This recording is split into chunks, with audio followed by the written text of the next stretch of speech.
And welcome back to Photoshop 1. Today we're going to take a look at how to open Photoshop documents. So we need to go into Photoshop here.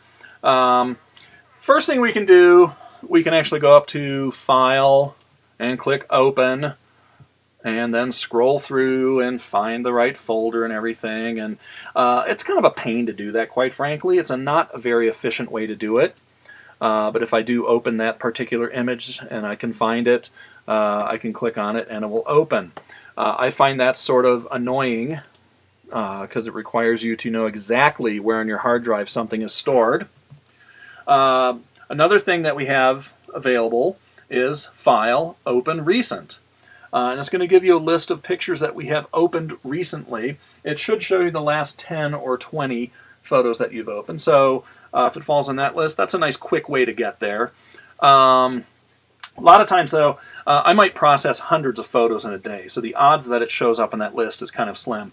So what I prefer to do is actually just go to the folder where the image exists, and let's say I want to open the one called SLED. Now, very important here. In a lot of programs, if you just double-click on a particular document, it will open it in the program you want it to.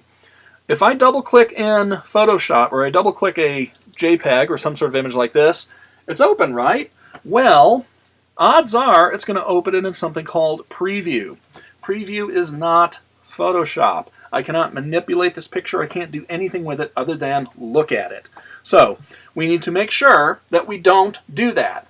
I can't tell you how many times I see people do that when I'm teaching a live class. They keep clicking on things and they wonder why their tools aren't showing up. It's because they're in the wrong program.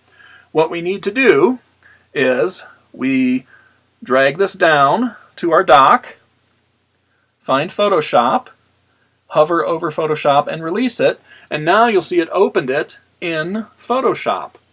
So that's the way we want to be able to do that. We need to drag it down to our dock and release it that way. We can also do that with several other programs too. We might be able to open it in some other programs, so make sure that you drag it down to the correct one. You could drag it down to Illustrator, for example. It might work there. But remember, just don't double click. Open it using one of those other methods. So we're going to learn some things using this picture, so keep it open as you go on to the next lesson.